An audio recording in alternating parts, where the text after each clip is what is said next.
You know about the One Ring. Everyone does. The weapon Sauron made to dominate Middle-earth. The thing that corrupted kings and destroyed kingdoms. The ring that was finally destroyed in the fires of Mount Doom, ending the Third Age and breaking the Dark Lord's power forever. Everyone knows that story, but there's a part of it that's been forgotten. A secret behind the secret. Because Sauron didn't forge the One Ring alone in the darkness of Mordor. He had help. My name is Narví. I was a master smith in Eregion, in the great workshops where we crafted the Rings of Power, and I was one of 16 elves chosen for a special project, a masterwork that would surpass everything we'd ever made. I helped forge the One Ring, and I'm going to tell you what really happened in that forge, what it cost, and why, of the 16 smiths who worked on it, I'm the only one who lived long enough to see Sauron fall. This is that story. Eregion in the early Second Age was paradise for someone like me. I came to the realm when I was young, barely 200 years old, which for an elf is practically childhood. Came from Lindon, where I'd been apprenticed to a silversmith who made jewelry for the High Lords.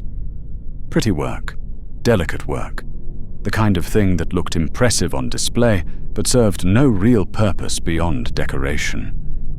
But that wasn't what I wanted.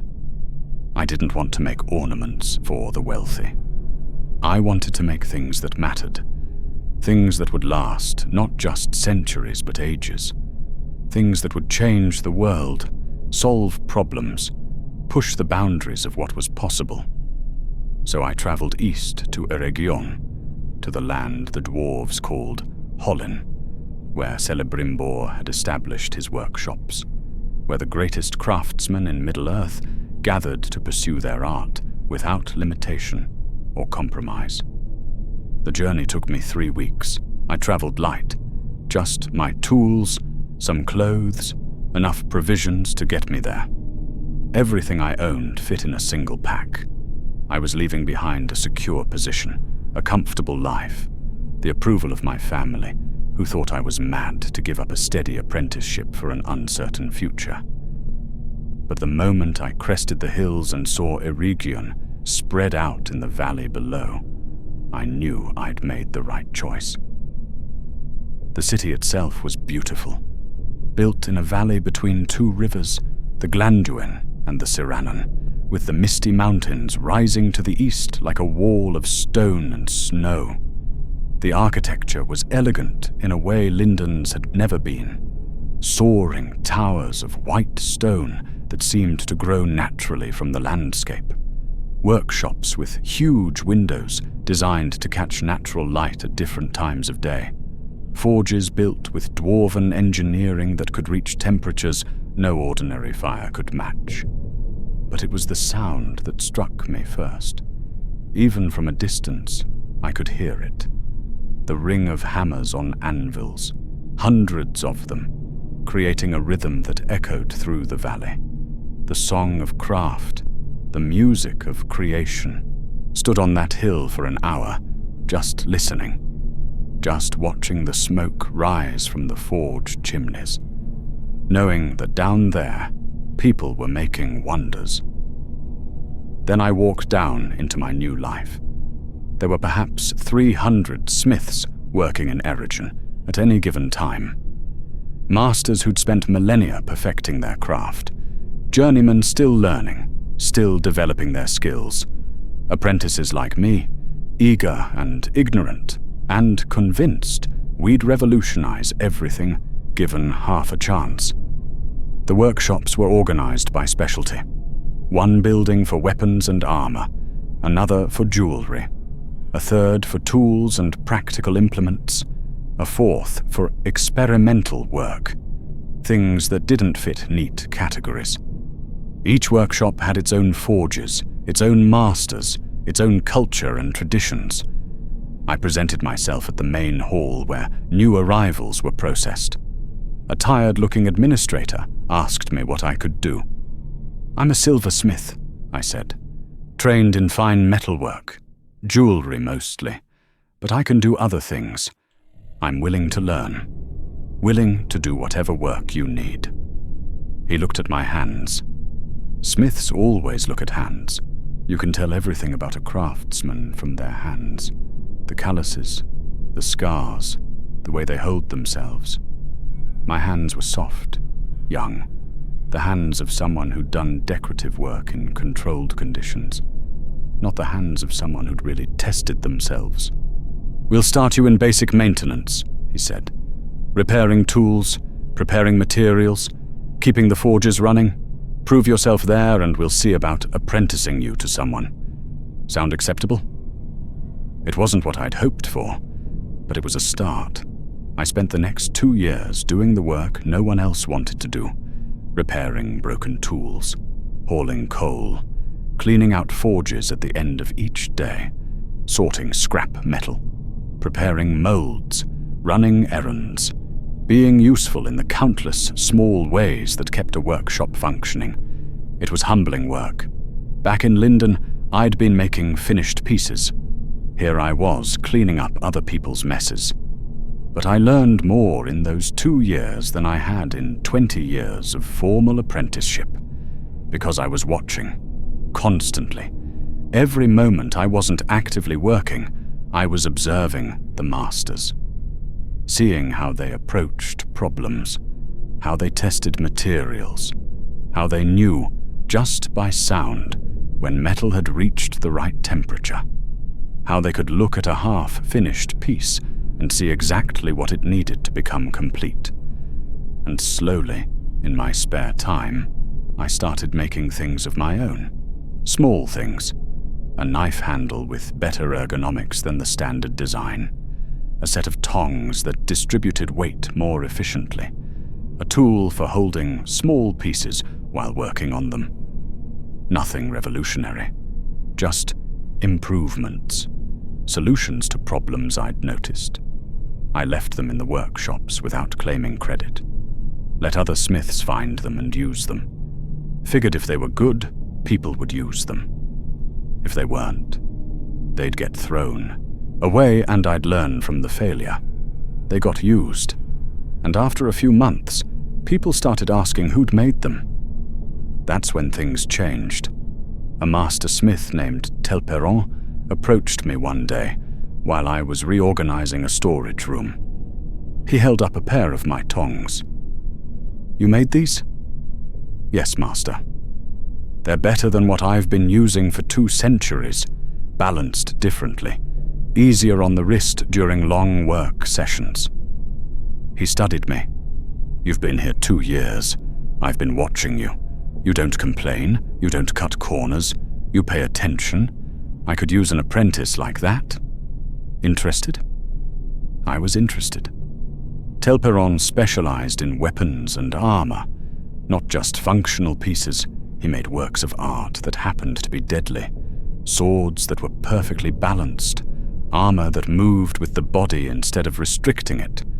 Every piece he made was a study in how form and function could unite. He was demanding, sometimes harsh, expected perfection not because he was cruel, but because he believed I was capable of it. Pushed me harder than any teacher I'd ever had. And I grew, rapidly. My hands developed the calluses and scars of real work. My eye improved. I could assess metal by sight, by sound, by touch. My understanding deepened. I stopped thinking about metalwork as a series of techniques to be mastered and started seeing it as a conversation with the material itself. 5 years under Telperon's instruction, and I was making pieces I'd never thought possible. Blades that held an edge for years. Armor so light you barely felt it, but strong enough to turn a troll's strike. Work that other smiths would examine with professional jealousy. But Telperon said I was ready for more. Said I'd learned everything he could teach me about weapons and armor. Said if I wanted to continue growing, I needed to study with someone who worked at a different level entirely. he introduced me to Celebrimbor. I'd seen Celebrimbor before, of course. Everyone in Eregion had. He was the grandson of Feanor, the greatest craftsman who'd ever lived, the elf who'd made the Silmarils, those jewels that had sparked wars and reshaped the world. That legacy hung around Celebrimbor like a cloak. You could see it in how he moved. The confidence, the absolute certainty that whatever problem he faced, his hands could solve it. He worked in a private forge on the east side of the city. Only his personal apprentices were allowed inside. The secrecy wasn't about hiding techniques. Celebrimbor was generous with knowledge to those he deemed worthy. It was about having space to think, to work without interruption, to pursue projects that required absolute focus. Telperon brought me to the entrance, knocked, waited. Celebrimbor answered the door himself. He was tall, dark-haired, with eyes that seemed to see through whatever they looked at. He glanced at me briefly, then looked at Telperon. "This is the one you mentioned?" "Yes." "Narví. 7 years in Eregion now. Quick, learner, excellent hands, ready for advanced work." Celebrimbor held out his hand. "Let me see." I extended my hands. He examined them the way a healer might examine a patient, turned them over, pressed his thumbs against my calluses, studied my scars, the burn on my left palm from careless work with hot metal, the cut across my right thumb from a blade I'd been sharpening, smaller marks from hundreds of other lessons learned the hard way. "You favor your right hand, but you're training the left," he said. "Good. Ambidexterity matters for precision work. You've got a scar from silver work here." He touched a mark near my wrist. "But most of these are from heavier materials. You've transitioned from soft metals to hard ones. Shows adaptability." He released my hands, looked at my face properly for the first time. "I'll give you a trial period. 3 months. You'll work on whatever I assign you. If your work meets my standards, I'll take you on as a formal apprentice. If not, you'll return to Telperon with no shame. Most people don't meet my standards." "Fair?" "Fair, master." "Don't call me master. Call me Celebrimbor. I'm not interested in hierarchy. I'm interested in craft." Those 3 months were the hardest of my life. Celebrimbor set me tasks that seemed impossible, asked me to make things I'd never attempted, held me to standards I didn't even know existed. And when I failed, which I did repeatedly, he'd show me where I went wrong, what I'd missed, what I hadn't considered. But he never made me feel inadequate, never made it seem like failure was unacceptable. He treated mistakes as information, as opportunities to refine understanding, as necessary steps in the path toward mastery. At the end of 3 months, he asked me to make something of my own choice. Anything. Show him what I was capable of when I wasn't following instructions. I made a lamp, a simple hanging lamp with a cover that could be adjusted to direct light. The metalwork was intricate. I'd learned that from my silversmith training. But the design was functional, learned from Telperon. And the principle behind it, the way the adjustable cover worked, that was my own innovation. Celebrimbor examined it for a long time, tested the adjustment mechanism, held it up to see how light moved through it. Put it down. Looked at me. "You're accepted. Clear out whatever workspace Telperon gave you and move your tools here. We have work to do." I spent the next 300 years as Celebrimbor's apprentice, and then as his journeyman. And finally, after what felt like forever, but was actually a reasonable time frame by Elvish standards, he granted me the rank of Master Smith. By then I was 500 years old, no longer young, no longer inexperienced. I could make things that would have seemed like magic to my younger self. Could take raw ore, and transform it into objects that were not just functional, but beautiful, could solve problems that other smiths brought to me when they were stuck. But I was also starting to understand the limits of what smithing could achieve. We could make wonderful things, lasting things, but they were still just objects, still constrained by the basic laws of material and form. You could make a sword that never dulled, but you couldn't make it weightless. Could make armor that protected perfectly, but not without adding some bulk. Could make a lamp that burned brighter, but not without consuming oil. We were very good at working within constraints, but we couldn't transcend them. Celebrimbor was starting to think we could. He'd become obsessed with an idea that had been developing for decades. What if you could create objects that didn't just have excellent craftsmanship, but actual power? Not crude enchantments, saying words over metal and hoping for the best. Real power, intrinsic, permanent, part of the object's fundamental nature. He called them rings of power. The idea was elegant. Rings were small, portable, intimate. You wore them constantly, kept them close. They became part of you in a way a sword or armor never could. If you could forge a ring that genuinely enhanced the wearer, made them stronger, wiser, more perceptive, more capable, it would be the ultimate expression of the smith's art. But no one knew how to do it. The knowledge simply didn't exist. We could make rings that were beautiful, that lasted forever, that were crafted with such precision they seemed almost alive. But actual power, that was beyond us. We spent decades experimenting, trying different metals, different forging techniques, different designs, made hundreds of what we called lesser rings, practice attempts, learning exercises. Some of them did something. Maybe. It was hard to tell. Some smiths swore they felt stronger when wearing certain rings. Others said it was imagination, wishful thinking. We were missing something fundamental, some principle we didn't understand, some knowledge that had been lost or never discovered. Celebrimbor grew frustrated. He knew we were close, could feel it, but couldn't make the final leap. Then Annatar arrived. It was early spring, I remember, one of those perfect mornings where the light was clear and the air was fresh, and everything felt possible.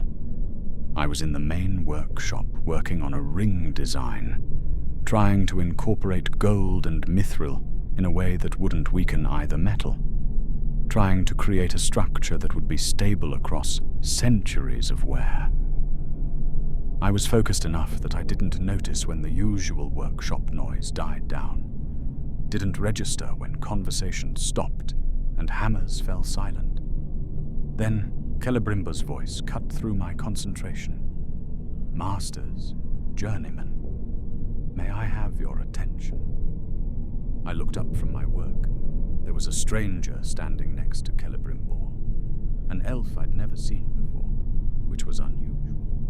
I knew most of the craftsmen in Eregion by sight, if not by name. This one was tall, fair-haired, with features that were almost painfully perfect, and he carried himself with the kind of confidence that suggested he'd earned it through actual competence, not just arrogance.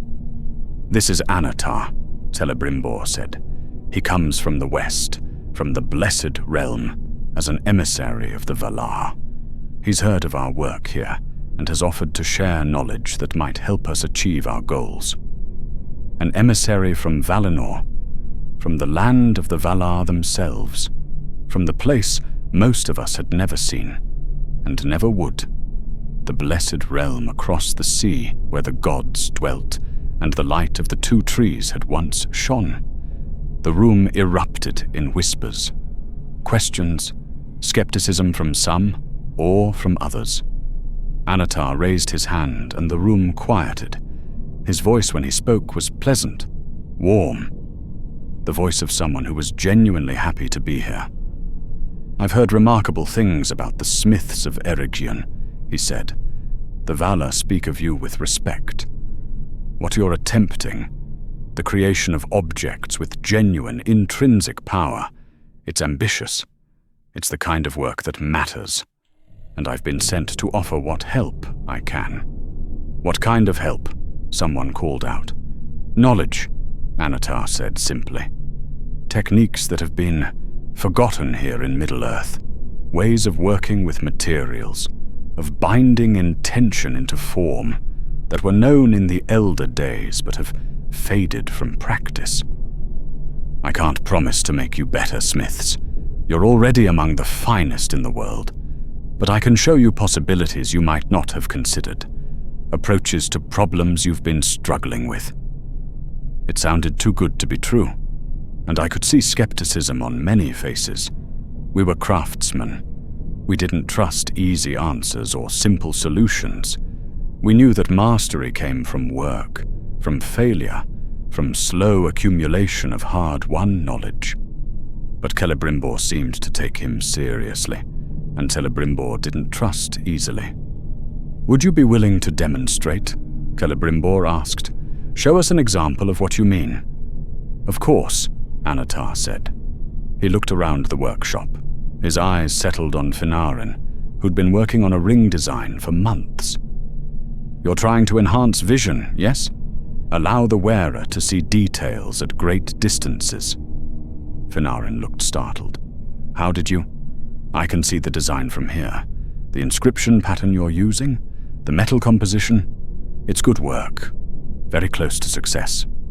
But you've got the alloy ratio slightly wrong, and the inscription pattern needs to spiral inward, not outward." "May I?" Finarin hesitated, then nodded.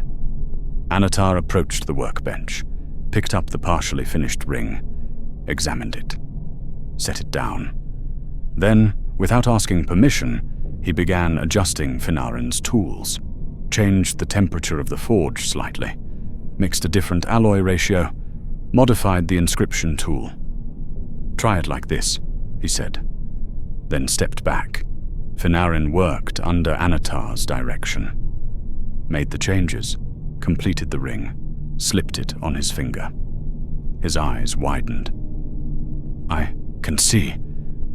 Gods. I can see individual leaves on the trees outside. I can see birds flying over the mountains. I can see..."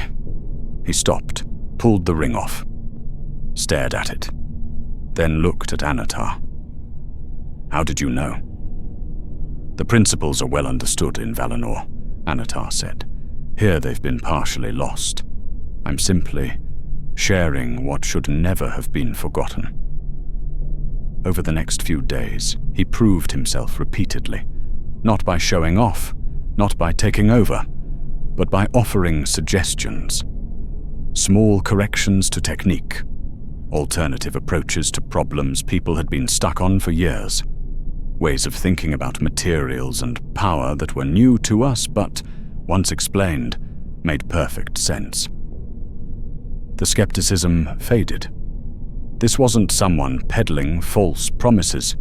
This was someone who genuinely understood craft at a level most of us had never encountered. Celebrimbor invited him to stay as a permanent guest. Annatar accepted, said he was honored to work alongside such skilled craftsmen, that he'd learn as much from us as we'd learn from him. And he became part of the community, worked alongside us, ate with us, joined our debates about technique and philosophy and the nature of craft itself. He was generous with his knowledge, patient when explaining concepts we'd never encountered, genuinely excited when one of us made a breakthrough. He fit in. That's what I remember most. He didn't act like he was special or separate. He was just another smith who happened to know things we didn't, who was willing to teach and willing to learn. And slowly, steadily, our work improved. The lesser rings we'd been making became more potent, more consistent. We started to understand the principles behind binding power into objects, started to see patterns we'd missed before, started to grasp concepts that had seemed purely theoretical. How intention mattered as much as technique. How certain materials were more receptive to certain kinds of power. How the act of creation itself could be shaped and directed to achieve specific results. How language, actual spoken or written language, could serve as a channel for power if you understood the right words and used them correctly. We weren't just making magical jewelry anymore. We were developing a systematic approach to power itself. We were creating a new discipline that combined craft and will and knowledge in ways that had never been done before. It was the most exciting time of my life. Every day brought new discoveries. Problems that had seemed impossible became merely difficult. Techniques that had been theoretical became practical. We were part of something revolutionary. Something that would change not just smithing, but the world. And Annatar was at the center of it all. Always teaching, always encouraging, always pushing us to think bigger, to imagine possibilities beyond what we'd thought possible. You're capable of so much more than you realize, he'd say. The Valar didn't send me here to watch you make trinkets. They sent me because you have the potential to create wonders, real wonders, things that will endure for ages and change the fate of nations. We believed him. How could we not? Everything he taught us worked. Every suggestion improved our craft. Every new technique he shared expanded our understanding. He was making us better at what we already loved. Not by replacing our knowledge, but by building on it. By showing us where our foundations were solid and where they needed reinforcement. After about 15 years of working together, we felt ready to attempt something significant. Not another experimental lesser ring, but a true ring of power. Something that would actually function as intended. That would genuinely enhance the wearer in meaningful, measurable ways. We decided to forge the 7. These would be specifically designed for the Dwarf Lords. The dwarves were natural allies. They shared our love of craft, our appreciation for things well made. And their nature was different enough from elves that the rings would need to be carefully calibrated, would need to enhance what dwarves already were, strong, resilient, enduring, without trying to change their fundamental character. We worked on them as a collaborative project, dozens of smiths contributing their expertise, some focused on the metalwork, others on the inscriptions, others on testing and refinement. Celebrimbor oversaw every detail, making sure each ring met his standards, and Annatar guided the overall process, teaching us new techniques as we encountered new problems. It took 3 years. 3 years of sustained, focused work, of trial and error, of discoveries and setbacks, of slow, steady progress toward a goal we could finally see clearly. When the 7 were finished, when we'd completed all of them, and tested them and refined them until they were perfect, the Dwarf Lords came to receive them. We held a ceremony in the Great Hall. Each ring was presented formally.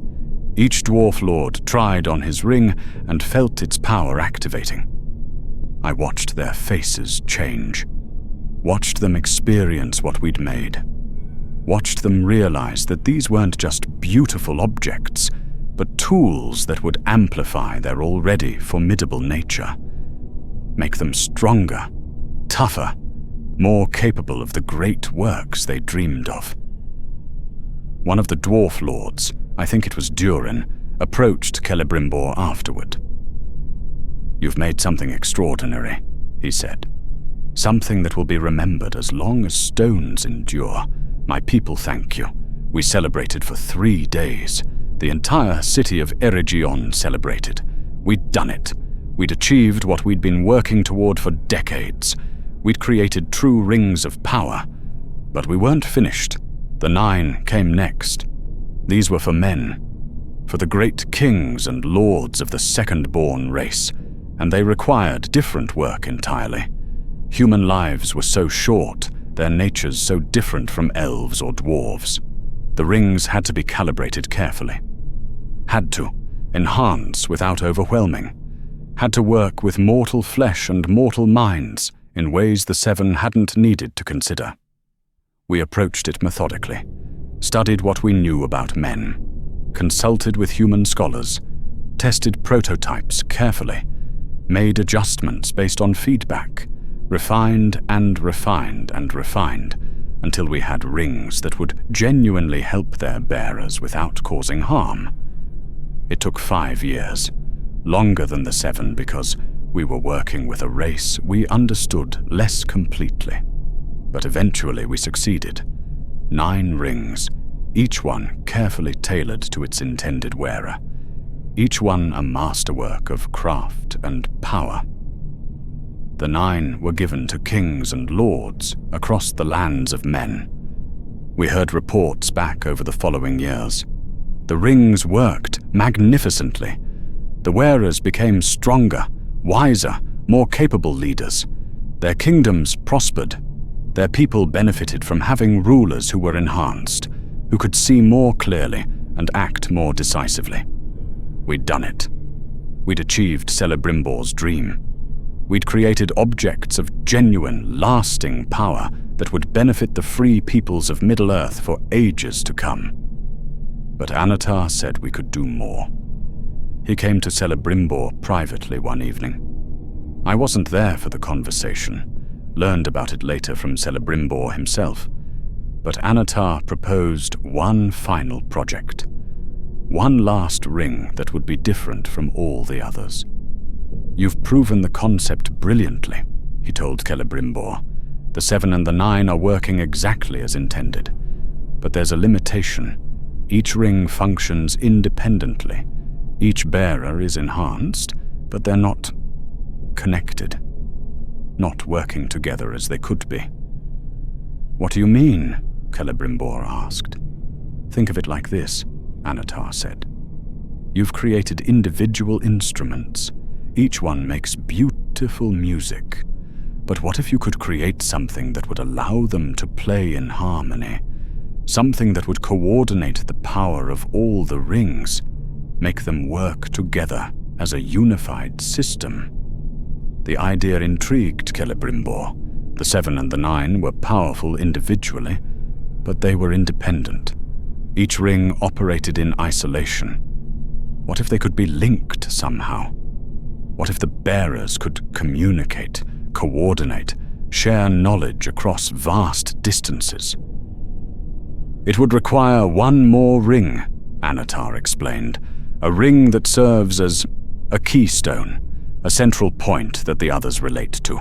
Not to control them, nothing so crude, but to harmonize them. To create a network of power that would benefit all the bearers." "How would it work?" Celebrimbor asked. Annatar had diagrams, specifications. He'd clearly been thinking about this for a long time. He explained the principles, how the new ring would need to be more powerful than any of the others, how it would need special inscriptions that could interface with the inscriptions on the 7 and the 9, how it would serve as a kind of hub that the other rings could connect to. "Think of it as the difference between individual musicians and an orchestra," Annatar said. "Each instrument is beautiful alone, but together, conducted properly, they create something transcendent. That's what this ring would do. It would be the conductor, the piece that brings all the others into harmony." Celebrimbor saw the potential immediately, saw how such a ring could amplify the good the other rings were already doing. Make the bearers more effective by allowing them to coordinate, create alliances and understanding between different peoples, dwarves and men working together, sharing knowledge, building a better world. "But this needs to be done carefully," Annatar said. with absolute precision, and with secrecy, not because we're doing anything wrong, but because the techniques involved are delicate, dangerous if misapplied. If word gets out about what we're attempting, other smiths might try to replicate it before they understand the principles. Could cause disaster. Celebrimbor agreed. This was too important, too powerful to risk having it done incorrectly. "I need your very best smiths," Annatar said. "The masters you trust absolutely. The ones with the skill to work at this level." How many would that be? Celebrimbor thought about it. 16. I have 16 smiths I'd trust with something this important. Then gather them, Annatar said, and let's create something that will be remembered forever. Celebrimbor came to me 3 days later, found me in my workshop working on a sword commission. He watched me work for a few minutes before speaking. "I have a project," he said. "Something important. Something that will require your absolute best work. Are you interested?" "Always," I said. "I can't tell you details yet. Not until everyone's assembled. But it's the culmination of everything we've been working toward. The final piece that will make all the rings we've created function as they were meant to." "How long will it take?" "Months. Maybe longer. You'll need to leave the city. Work in a secure location. Focus entirely on this project, to the exclusion of everything else." I didn't hesitate. "When do we start?" He smiled. 3 days. Finish whatever immediate work you have. Then we leave. The 16 of us gathered at Celebrimbor's private forge. I knew most of them, master smiths I'd worked alongside for centuries. Finarin was there. Myron. Telperon, my old teacher. Lindor, who specialized in working with unusual materials. Others whose skills I respected deeply. Annatar explained the project, showed us his designs, walked us through what we'd be attempting, and I felt excitement building. This was ambitious. This was the kind of work that would define our entire lives, the kind of thing smiths dreamed of being part of.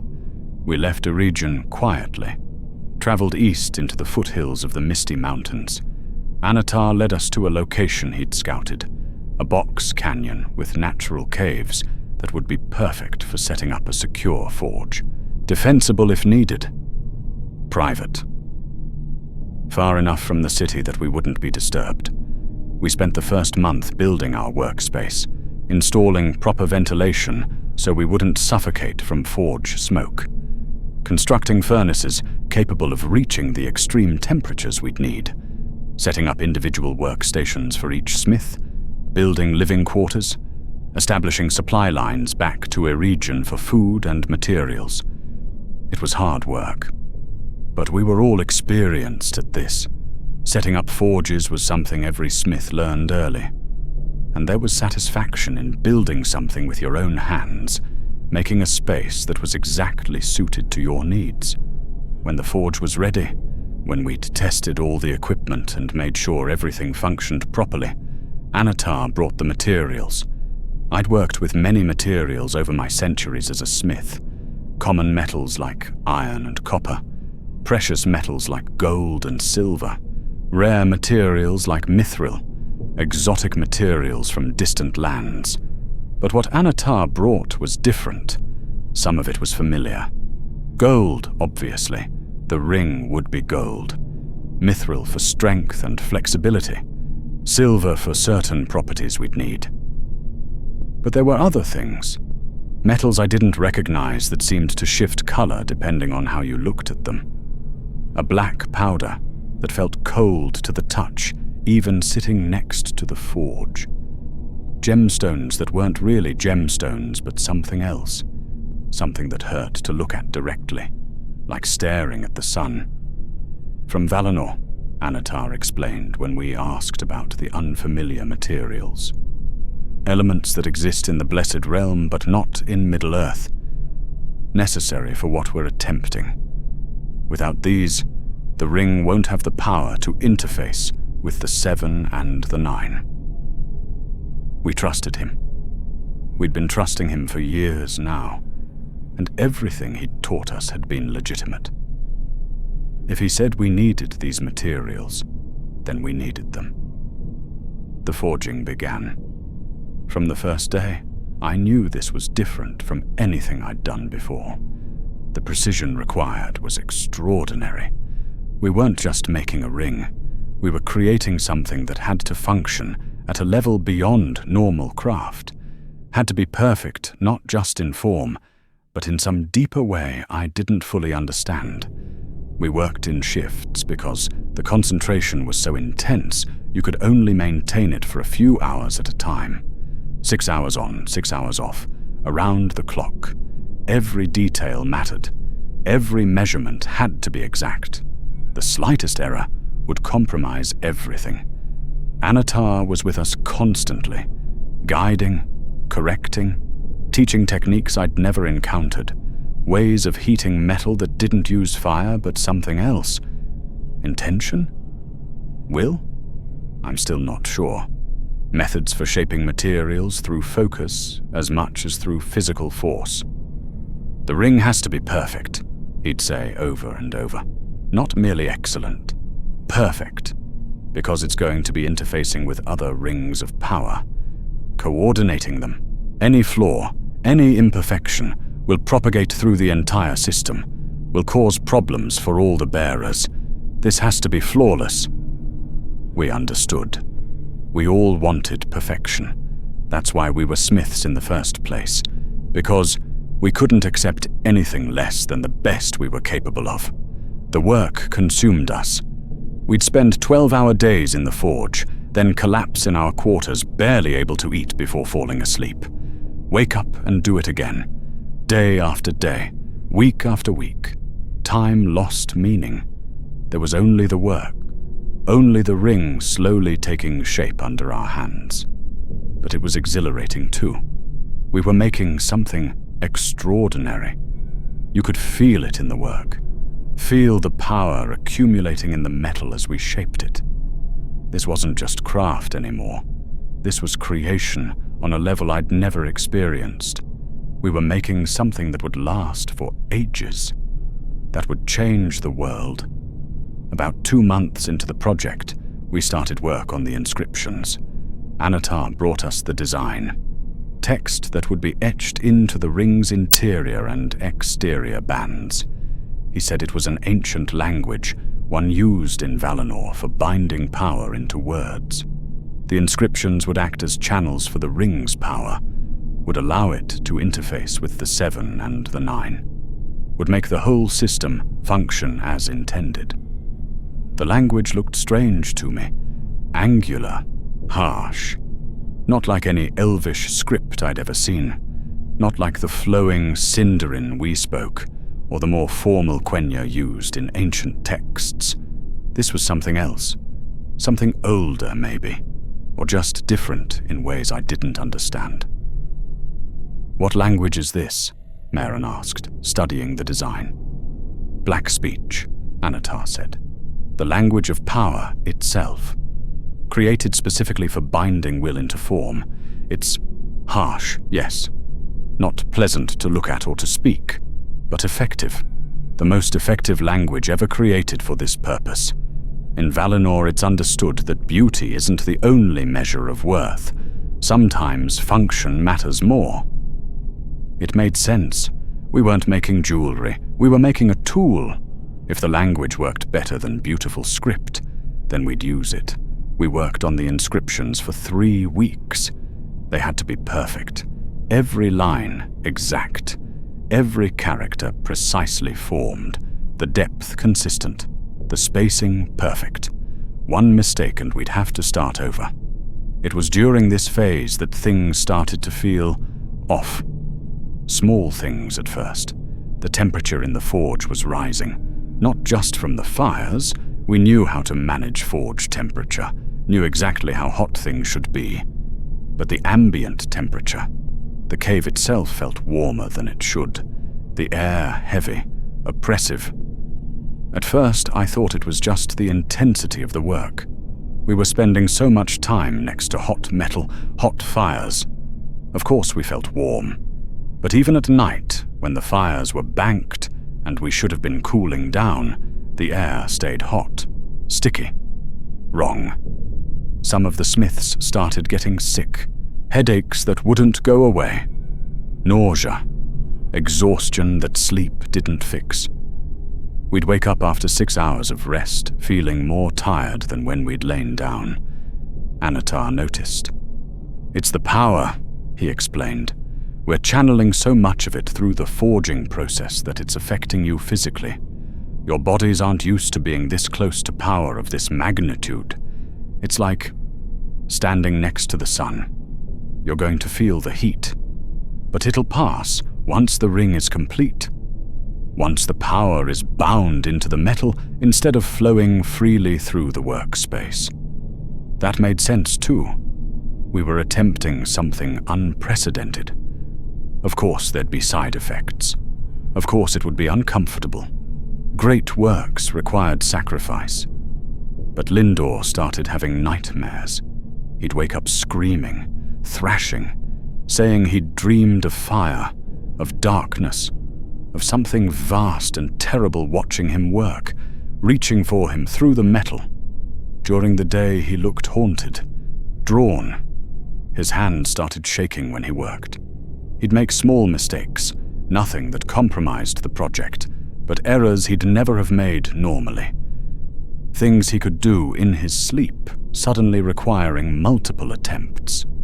After a particularly bad nightmare, he approached Celebrimbor, asked if he could leave the project, said his instincts were screaming at him that something was wrong, that we should stop. Celebrimbor was sympathetic but firm.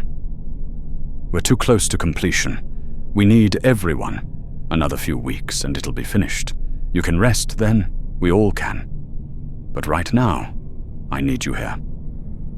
Lindor stayed, but he looked increasingly miserable, like a man walking towards something terrible and unable to stop himself. The shadows in the forge started moving strangely. I noticed it during a night shift. I'd be working, focused on some detail, and I'd see movement in my peripheral vision.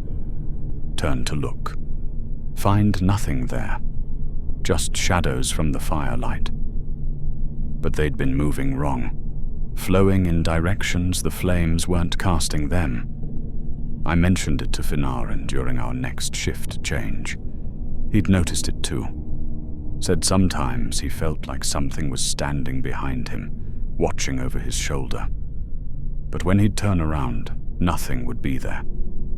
"The shadows move against the light sometimes," he said quietly, like they're not being cast by the fires, like they're coming from somewhere else. Maren reported feeling eyes on her, said she'd be working, and suddenly feel intensely observed, examined, judged. But we were the only ones in the forge, just the 16 of us and Annatar. No one else. No reason to feel watched. We reported this to Annatar. He listened carefully, then nodded. "Side effects of the power concentration," he said. "Your minds are trying to process forces they're not designed to perceive. It creates artifacts, false sensations, hallucinations, minor ones. You're not actually losing your grip on reality, but your perception is being affected by proximity to this much power. It's like looking at the sun and then seeing spots. The spots aren't real, they're just your eyes trying to process overwhelming input. Same principle here." He was so calm, so reassuring, so reasonable, and his explanations made sense. We were working with forces beyond normal experience. Of course we'd experience strange effects. Of course it would be uncomfortable. And the ring itself was beautiful. Absolutely beautiful. Every time I looked at it, at the work we'd done, the precision, the craftsmanship, I felt pride. We were making something perfect. Something that would justify all the discomfort, all the fear, all the doubt. How could perfection be wrong? The final pour happened on a day I'll never forget. We'd prepared everything, spent the previous week making absolutely certain every element was ready. The mold was perfect, the alloy ratios exact, the timing carefully planned. This was the moment when all our separate work would come together, when the ring would become real. The 16 of us stood around the forge. Each of us had a specific role in this final step. Some were maintaining temperature, others handling the pour itself, others monitoring the inscriptions to make sure they were reacting correctly to the molten metal. Everyone focused, everyone ready. Annatar oversaw it all, stood at the head of the forge, told us exactly when to begin, what sequence to follow. His voice was calm, authoritative, the voice of someone who'd done this before, who knew exactly what needed to happen. Now, he said, we poured. Gold and mithril and those other strange materials flowing together into the mold. The metals combined in ways that shouldn't have been possible. Different melting points, different densities. They should have separated or formed imperfect bonds, but they merged seamlessly, became one substance. The metal glowed as it poured. Not just red from heat, it glowed with its own light. Golden light that was somehow also dark. Light that seemed to pull at your eyes, make you want to look away, and couldn't stop looking at the same time. The temperature in the forge spiked. I felt it on my face, in my lungs. Heat beyond anything any forge should produce. Heat that made the air shimmer, made breathing difficult. The inscriptions on the mold began to glow. Not red from heat, they glowed independently. Dark light, if that makes sense. Like they were pulling in the brightness around them and converting it to something else. And I heard something. A whisper. No. Many whispers. Overlapping. Speaking words in that harsh language from the inscriptions. Coming from the metal itself, or from the air, or from somewhere else entirely. Voices that shouldn't exist, saying things I couldn't quite understand, but that made my skin crawl. Then the pour was complete. The mold was full. We waited for it to cool, watching the glow slowly fade, feeling the temperature gradually drop back to merely forge hot instead of unbearably hot. Annatar approached the mold, checked it carefully, nodded. Perfect. Now we wait for it to solidify fully. Tomorrow we'll remove the mold and see what we've made. That night, none of us slept well. The heat persisted, the air felt wrong, and the dreams came. Dreams of fire and darkness and vast watching eyes. Morning came. We gathered around the anvil where the mold sat. Annatar carefully broke away the mold, piece by piece, revealing what lay inside. The ring. It was perfect. Absolutely perfect. Simple in design. Just a band of gold, smooth and flawless. But the inscriptions were visible now, etched into the interior and exterior. Dark against the gold, and the ring radiated power. You could feel it even without touching it. Feel the weight of what we'd made. Annatar reached for it, picked it up carefully, held it to the light, and for just a second, just the briefest moment, his face changed, the pleasant expression vanished, the warmth in his eyes disappeared. What replaced it was something ancient, something hungry, something that had never been a servant of the valor, had never come from the blessed realm to help elvish smiths achieve their dreams. His eyes caught the ring's light, and for that instant they looked like pits, like wells of fire, like something that burned with a cold flame, like something that had spent ages in darkness, planning for this exact moment.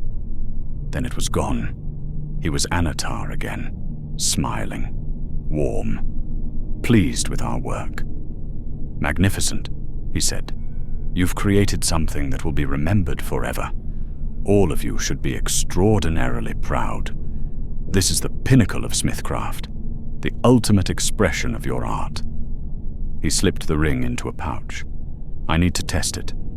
Make sure it functions as intended. Make sure it properly interfaces with the 7 and the 9. Give me a few days to verify everything works correctly. Then we'll present it to the world. Show everyone what we've accomplished." He left that night, took the ring and departed while we were celebrating, while we were exhausted and proud and relieved to finally be finished, while we were already planning our return to Eregion, to normal life, to work that didn't consume every waking moment. We stayed in the mountain forge that night. Celebrimbor wanted us to rest, to recover, to let our bodies heal from the intensity of what we'd done. Said we'd earned a few days of peace before returning to the city. That night, Lindor died. He went to sleep and simply didn't wake up. We found him in the morning, cold and stiff. His face was twisted, locked in an expression of terror, like whatever he'd seen in his final moments had been too terrible to bear.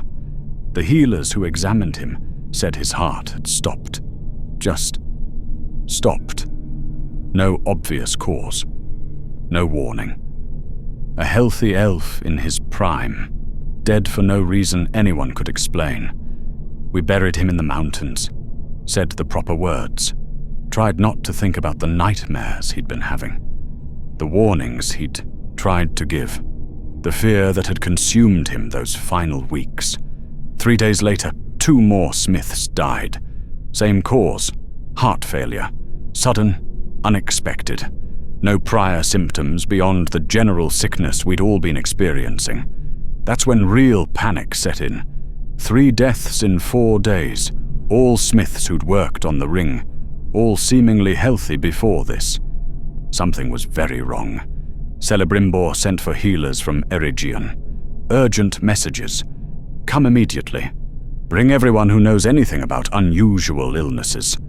They came, examined us, examined the bodies of those who died. They found corruption. That's the only word they had for it. In our blood, our lungs, our hands, especially our hands, the parts of us that had touched the materials most directly. Something had gotten into us during the forging. Something toxic at a level beyond normal poison. Something that was slowly destroying us from the inside. The healers tried various treatments, herbal remedies, bloodletting, purification rituals. Nothing worked. The corruption was too deep, too fundamental. It had become part of us during those months of work, and now it was killing us. Another smith died, then another. We were dropping like flies. The ones who were still alive, only 10 now, grew increasingly desperate, increasingly terrified. And Annatar hadn't returned. Celebrimbor sent messengers to look for him. They searched Eregion, searched the surrounding lands, asked everyone if they'd seen him, where he'd gone, when he'd be back. No one knew. He'd vanished, left no trace, no message, no indication of where he was or when he'd return. We waited. Grew sicker. More deaths. Within 2 weeks of completing the ring, only 10 of us remained alive. Within a month, 7. Then the news arrived from Lindon. A messenger from Gilgalad, the High King. He rode hard, changed horses multiple times, arrived at the mountain forge exhausted but urgent. He carried a warning. A deceiver was loose in Middle-earth, someone claiming to be an emissary from Valinor, but who was actually something else. Something ancient. Something evil. The messenger described this deceiver, his appearance, his mannerisms, his pattern of approaching craftsmen and offering knowledge. It was Annatar, but not Annatar. The messenger had another name. Sauron, the Dark Lord. Morgoth's lieutenant from the First Age, the enemy who'd survived the War of Wrath, and disappeared into the east, who'd been quiet for centuries, who everyone thought was gone or powerless or no longer a threat. He'd been among us for years, teaching us, guiding us, earning our trust, being exactly what we needed him to be, the wise teacher, the generous mentor, the one who showed us wonders and helped us achieve our dreams. And we'd never suspected, never questioned, never looked beneath the beautiful surface to see what was actually there. The messenger continued. Galadriel had recognized the truth, had sensed darkness when she met with Celebrimbor years ago, had been investigating quietly, had finally assembled enough evidence to warn the High King, who was now warning everyone. Too late, far too late. Celebrimbor's face as he listened to this. I'll never forget it. The horror, the comprehension, the weight of understanding crushing down on him as he realized what we'd actually done. We hadn't forged a ring to harmonize the others. We'd forged a ring to control them, to dominate them, to enslave everyone who wore the 7 and the 9. The inscriptions we'd etched so carefully weren't channels for cooperation. They were commands, bindings. The language Annatar, Sauron, had taught us was the language of domination itself. And every word we'd carved into that ring was a word of power over the others. The dwarves who wore the 7, the men who wore the 9. We'd put collars on them, created chains, and now Sauron had the leash. The 7 of us who remained sat in that mountain forge and understood what we'd done, what we'd helped create, how thoroughly we'd been used. We'd built the weapon that would be used to conquer Middle-earth. Celebrimbor was devastated, completely devastated. I watched him that day and thought he might die from the weight of what he was feeling.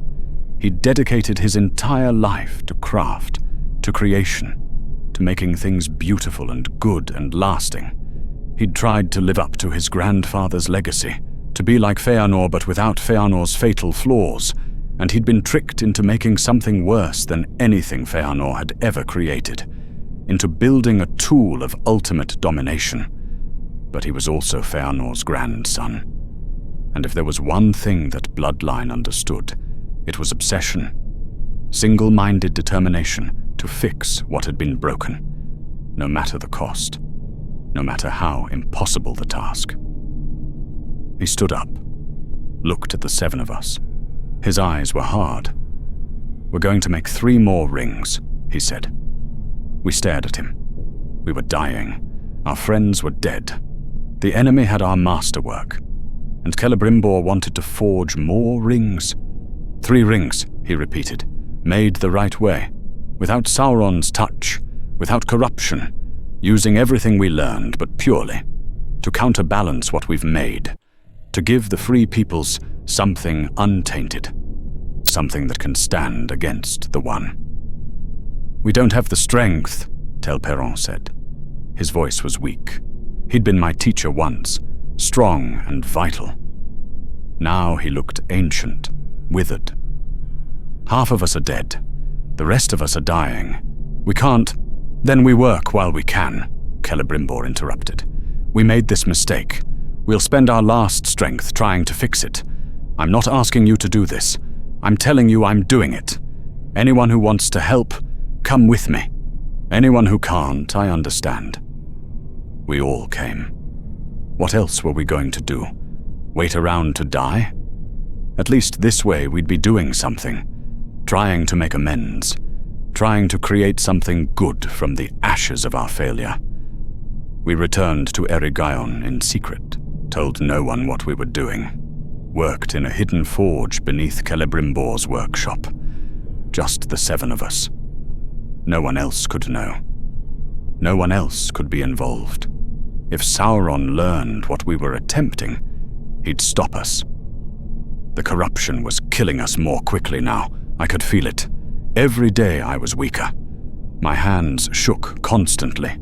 My lungs burned with each breath. I'd cough, and see blood.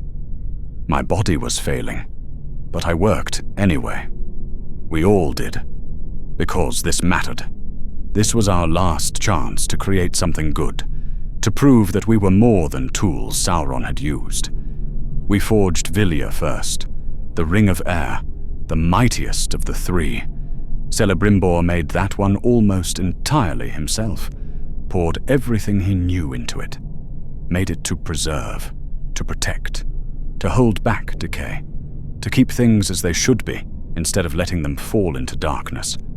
Then Narví, the Ring of Fire, made to inspire, to kindle hope in desperate hearts, to give strength to those who fought against overwhelming odds, to keep the flame of resistance alive even in the deepest darkness. Finally Nenya, the Ring of Water, made to heal, to protect, to create beauty even in the face of destruction, to preserve what was good and pure against corruption. We finished them. Somehow, despite the sickness eating us from inside, despite the exhaustion that made every movement an ordeal, despite knowing we were using the last of our strength and wouldn't recover. The three were perfect.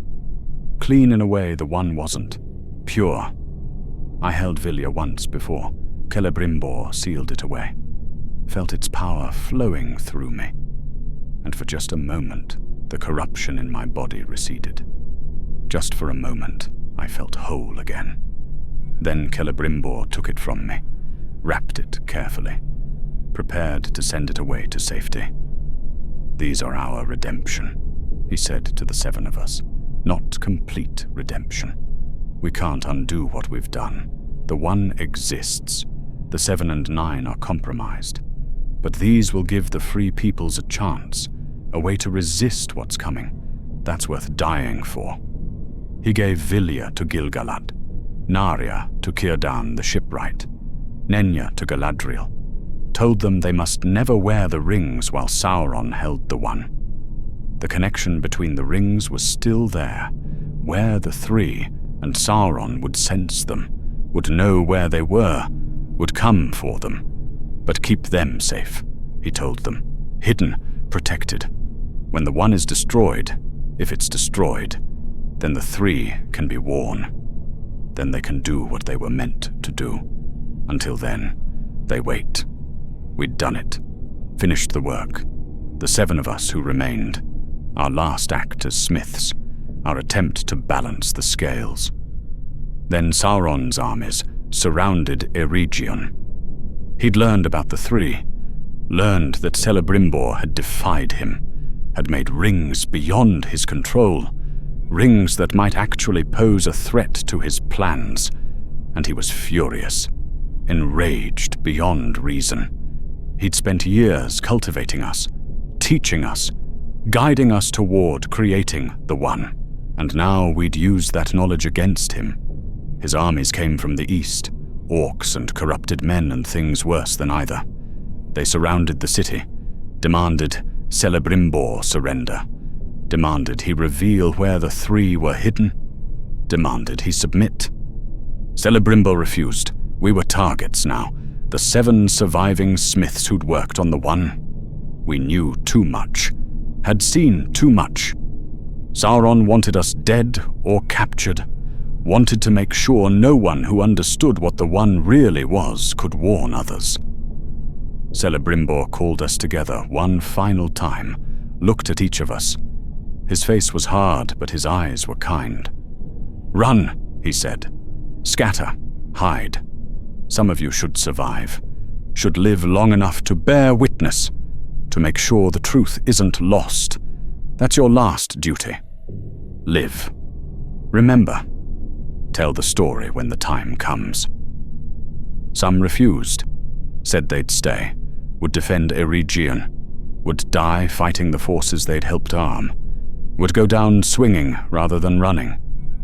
Telperon was one of those, my old teacher. He smiled at me.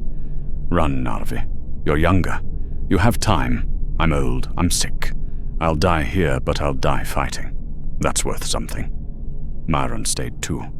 said she owed it to everyone who'd wear the 9. Everyone who'd be enslaved by what we'd made. Said she'd at least make Sauron pay in blood for his victory. 3 others stayed, prepared to defend the walls when the assault came. 4 of us ran, scattered into the wilderness, trying to survive, trying to escape the armies that were already hunting us. I made it west, toward Lindon, toward safety. I traveled at night, hid during the day, avoided roads and towns, moved through wild country where armies couldn't follow easily. Behind me, Eregion fell. I didn't see it happen, but I heard about it later. The siege lasted weeks. The elves fought bravely, but Sauron's forces were overwhelming. Eventually they breached the walls, poured into the city, killed everyone who resisted, destroyed everything. The workshops burned, centuries of accumulated knowledge destroyed, the greatest center of craft in Middle-earth reduced to rubble and ash. Celebrimbor was captured, tortured for information about the 3. Where were they hidden? Who had them? How could they be found? He never told. Despite everything they did to him, and they did terrible things, he never revealed where the 3 had gone. Died keeping that secret. Died protecting the one good thing we'd managed to create. The 3 smiths who'd stayed to fight died on the walls. Died with weapons in hand. Died trying to stop what we'd helped start. And the 4 of us who ran, Sauron hunted us. Sent orcs and wraiths and worse things after us. Tracked us through the wilderness. Found us one by one. Within 6 months, I was the only one left. The last of the 16. I made it to Lindon, collapsed at the gates, spent weeks in the healing houses while they tried to treat the corruption that was still eating me from inside. They saved my life, mostly. The corruption stabilized, stopped getting worse but never went away. Would be with me forever. A permanent reminder of what I'd touched, what I'd made. When I was strong enough to work again, I tried to return to smithing, tried to do normal work, make tools. Nothing ambitious, nothing powerful, just useful objects. I couldn't do it. Every time I picked up a hammer, every time I lit a forge, I saw that cave in the mountains, saw Annatar's, Sauron's face, saw my friends dying, felt the heat of that terrible work. My hands shook too much anyway. The corruption had damaged them permanently. I could still use them for basic tasks, but fine work was beyond me now.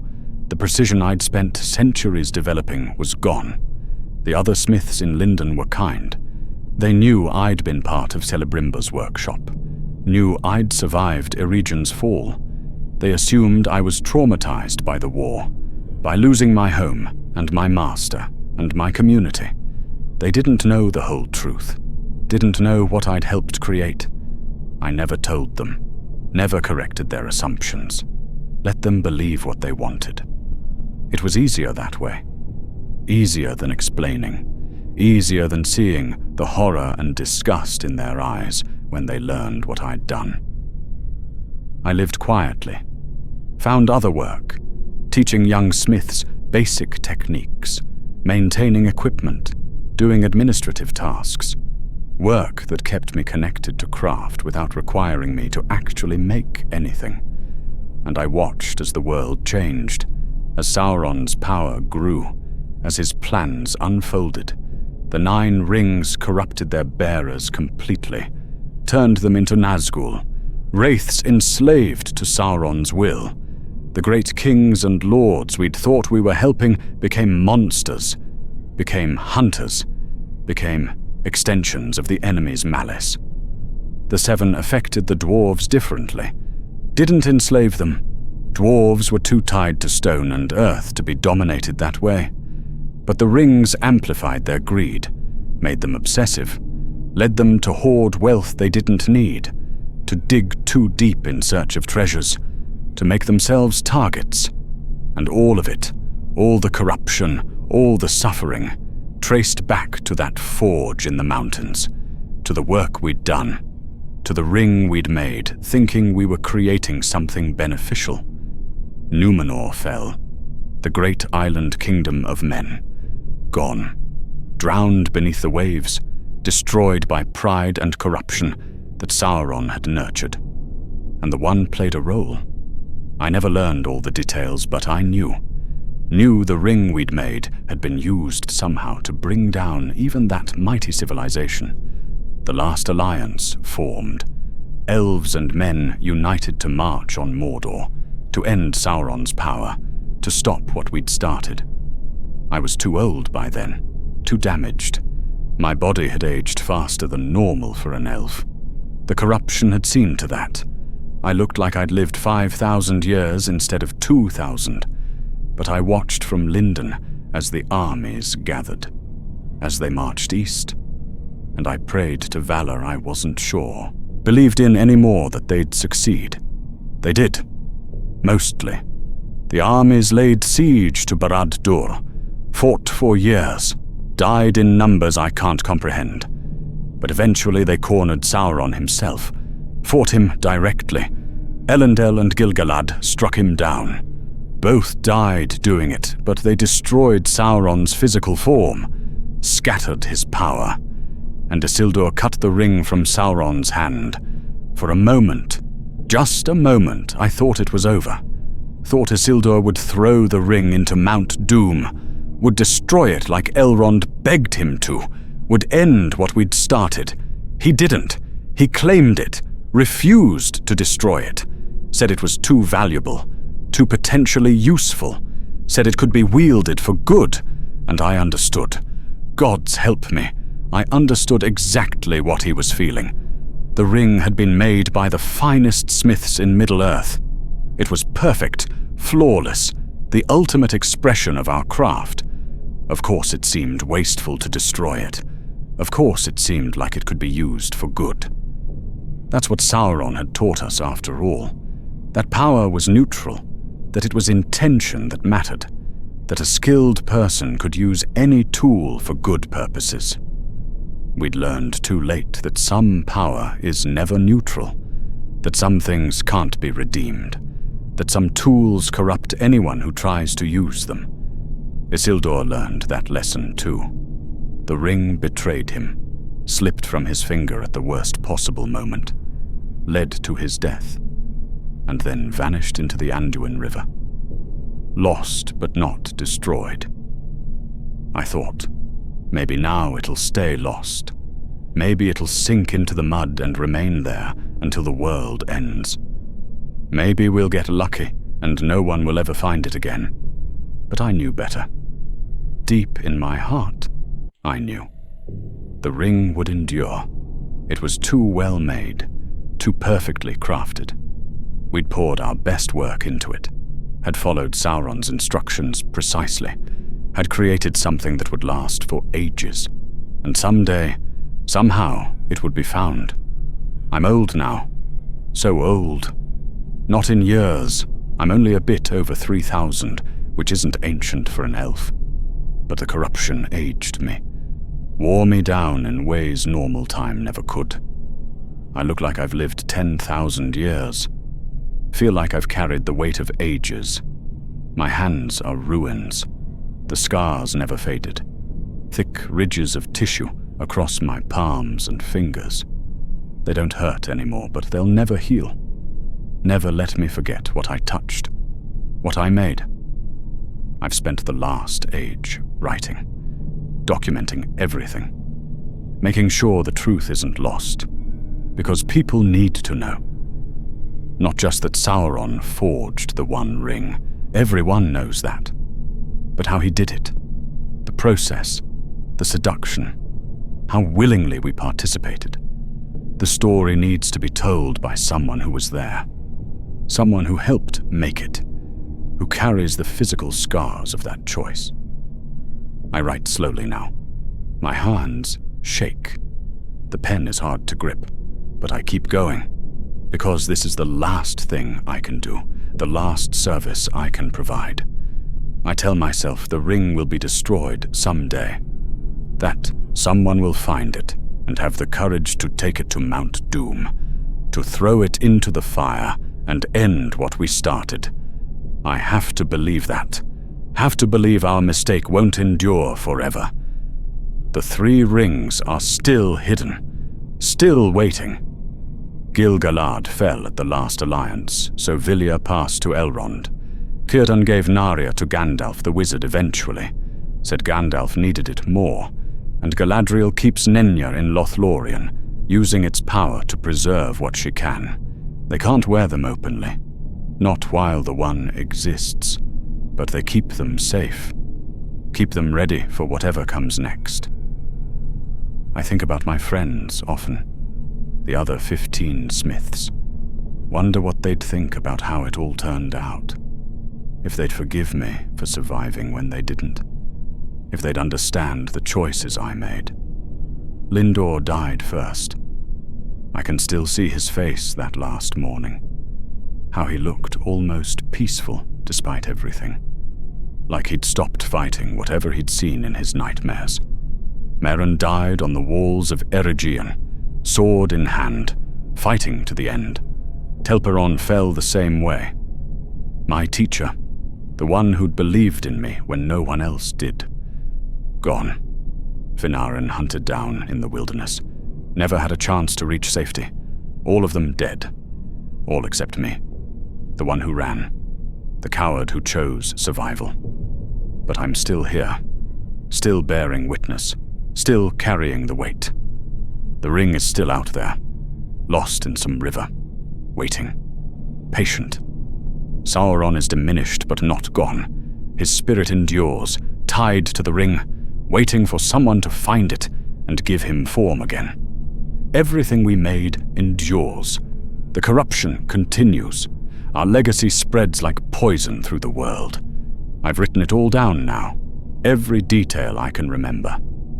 Someone will find these pages eventually. We'll read about what really happened, about how the One Ring was forged, about the price we paid. The ring will be destroyed. I have to believe that. Some hero will find it and finish what Isildur couldn't. We'll walk into Mordor and throw it into Mount Doom and end this. Maybe then we'll rest. Maybe then the smiths of Eregion will be forgiven. Maybe then I can finally sleep without dreaming of that forge. I look at my hands, the scars, the permanent marks that will never fade. Fitting, I think. Physical proof of what I touched, what I helped create. The ring is still out there. And so am I, the last of the 16. Still carrying the weight of what we forged. Still waiting for someone to finish what we started. Still hoping for an ending I'll probably never see. Thank you for reading this story. If you found it meaningful, please consider subscribing. I have more untold tales from Middle-earth coming. Stories from witnesses to great events. Voices that have been forgotten.